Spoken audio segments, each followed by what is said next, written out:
história que dá, né, a história do ponto de vista físico, falando de metafísica, tá? A história do ponto de vista histórico. Histórico, eu tô falando de metafísica, não quero entrar não é nisso que eu tô entrando, mas da parte documental, da parte historiográfica, né? Conta pra gente qual que é a história de Jesus de Nazaré.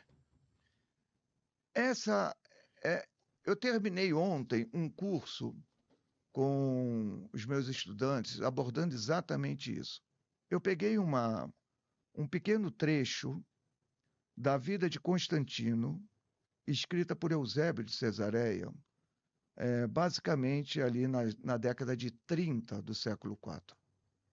Eusébio morre antes de concluir essa obra. Então, a vida de Constantino. E, num dado momento, Eusébio vai narrando o processo de unificação do Império Romano com Constantino. Como ele chega a se tornar a única cabeça dentro da parte ocidental e oriental do Império. E, no momento que ele tem a unidade do Império, ele vai demandar de Eusébio, que já nesse momento é um amigo pessoal, que sejam feitas 50 cópias do que ele chama de Divinas Escrituras. 50 cópias.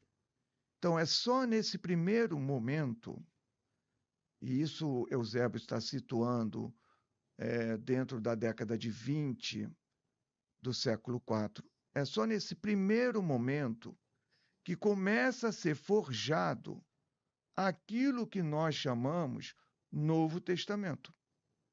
Não é que a busca por um cânon só começou no século IV.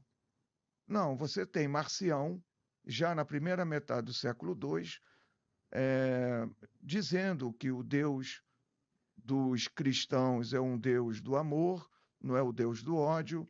Então, as escrituras judaicas não podem fazer parte da vida desse cristão. Marcião vai comentar que as cartas paulinas, elas são chaves aí. Então, ele começa a construir na cabeça dele o que poderia ser um proto-cânon, mas um cânon com a ideia de 20 e tantos livros, só começa a ser forjada com Constantino. Bom, se eu estou nesse movimento que eu defino a autoproclamada ortodoxia cristã, tem que ter alguma coisa que dê unidade, porque o que eu vejo são cristianismos, uma multiplicidade de percepções dentro disso que a gente chama cristianismo. Tem de tudo ali dentro. Eu tenho algumas perguntas aí, para fazer até esse ponto aí. Não sei se... só para fechar o raciocínio. Então, Eusébio organiza um primeiro cânon. Isso é decisivo. Por quê? Porque no momento que esse primeiro cânon, depois ele vai ser corrigido, vai ser ampliado, mas no momento que ele fecha esse primeiro cânon, o que está sendo dito ali? Que o que você tem de Novo Testamento não tem qualquer preocupação com o século I. Tem a ver com quem nós somos no século IV, como nós chegamos no estágio de sermos império e o império ser igreja, porque isso vai se desdobrar em Teodósio. Com Teodósio, só o cristianismo se torna a religião oficial, as outras vão ser excluídas, os politeísmos vão ser excluídos, e essa autoproclamada ortodoxia é império, e o império é isso aí. Então, o chamado Novo Testamento conta a história do século IV. É a memória do século IV que está em curso. E eles organizam o corpus neotestamentário em 3 grandes pilares.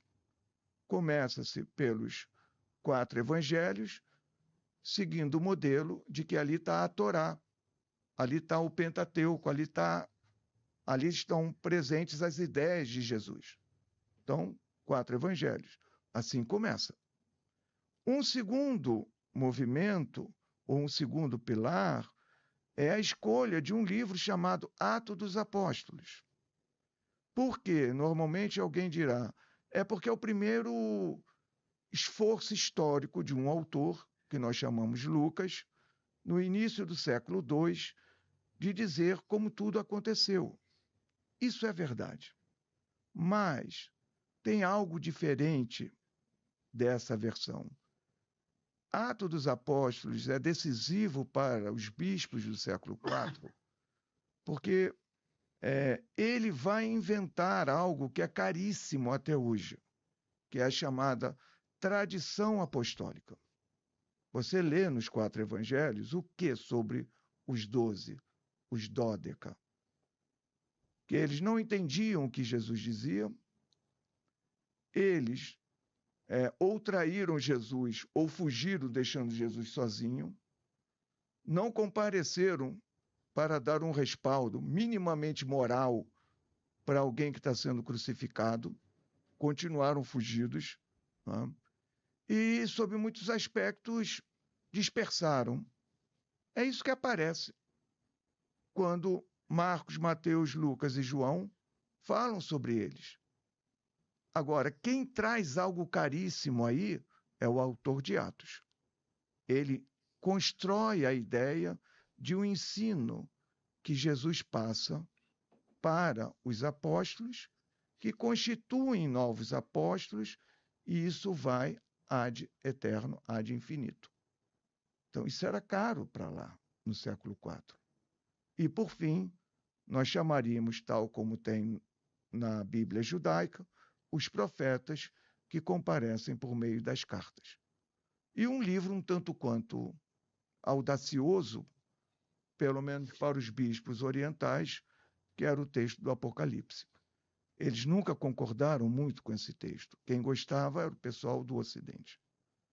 Mas isso a gente pode também aprofundar. Então, o aspecto central não é procurar Jesus em textos do século I, porque muitos dos textos do século I também não estão ali. Ali foi uma escolha muito bem pensada, muito bem planejada, a partir do século IV, século V. Mas no século